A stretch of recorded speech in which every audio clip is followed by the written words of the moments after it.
crisis, pandemonium, one of the worst financial crises, certainly of our modern history, and absolutely the most severe since the Great Depression.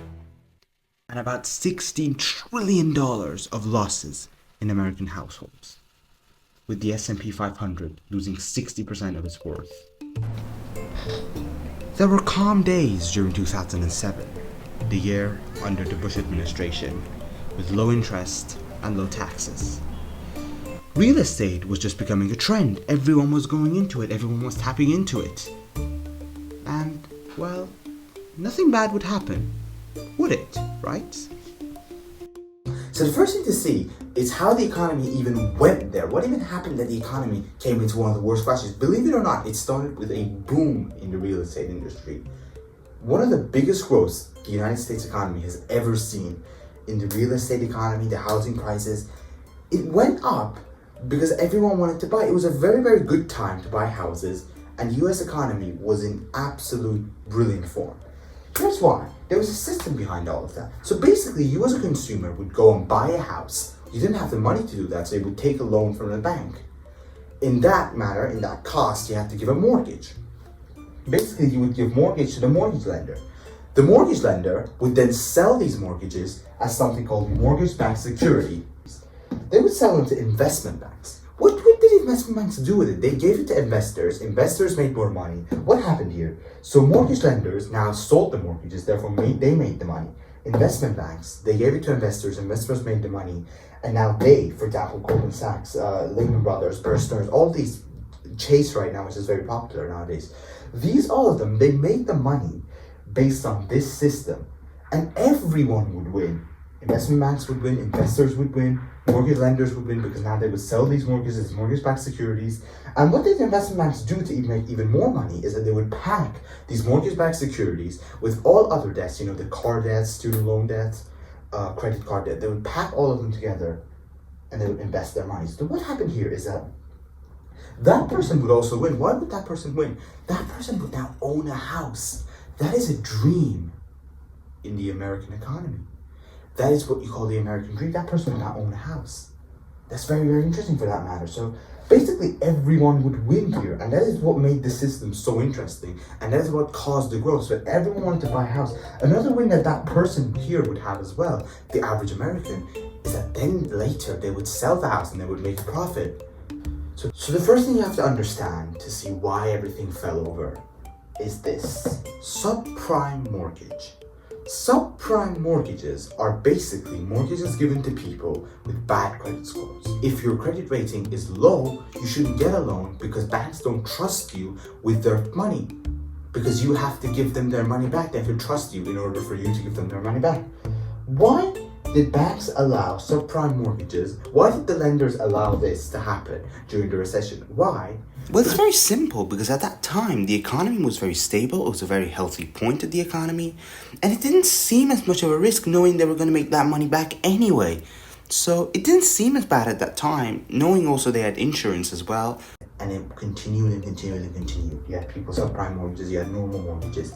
This continued. This bubble of the housing market, this bubble of the real estate industry, it grew, and it was too much too fast.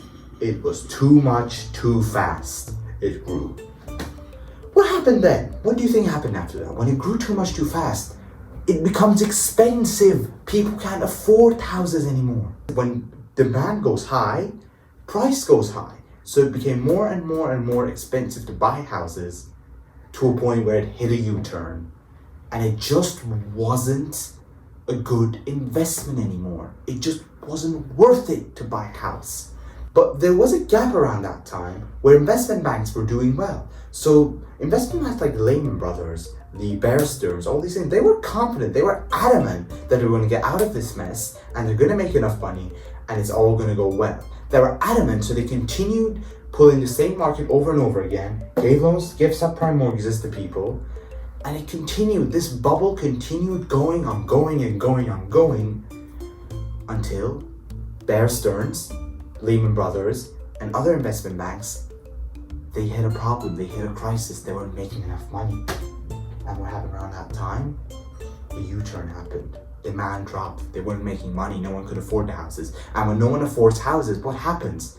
They don't want houses. What happens when they don't want houses? Demand drops. When demand drops, what do you think happens? Price drops. And now investment banks aren't making money. Now companies aren't making money. People don't make money. Now companies don't make money. Now no one's making enough money. And this whole recession is happening where people are losing their jobs. When companies lose money, unemployment goes up. This is what happens. This is the reality of economics. And that happened around that time where companies, to basically a very short review, they gave subprime mortgages. They relied way too heavily on insurance that bailed those people out. And they also relied heavily on government bailouts like the Lehman Brothers. But we'll get on to that later. Though one of the worst fates would go out to the investment banks we just spoke about. Bear Stearns was an investment bank that at that time was extremely ambitious and successful. They didn't have a good fate in that recession, as their company folded, but later was bought by the American government and was saved by them. However, the Lehman Brothers, who had over 150 years of success, didn't have such a positive fate. Now we're going to speak about the revival process and how things came back to life. And honestly, it's a very long complication. But to keep it short, let's just say 3 things. Government spending, tax cuts, and governments that kept bailing out financial institutions and investment banks that actually generated that money in the first place. So these 3 things, they were the most important reasons why we actually came out of that recession. So, do you ever hear when people say, oh, don't give up, chase your dreams, don't give up, never ever give up. Giving up is the worst thing. You know what life lesson I learned from studying that? Actually, is to know when to give up. Crazy, right? Let me give you an explanation. Let me give you an explanation why. Do you remember when he spoke about the Lehman Brothers, Bear Stearns? Do you remember that?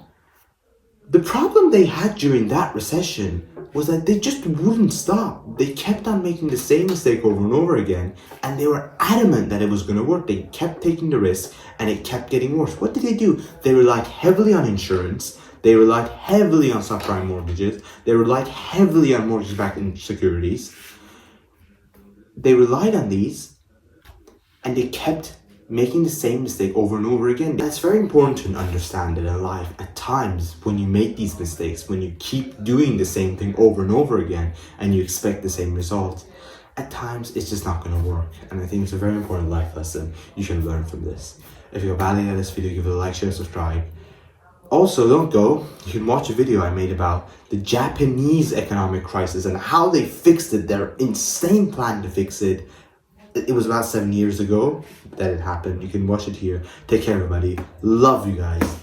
Bye-bye.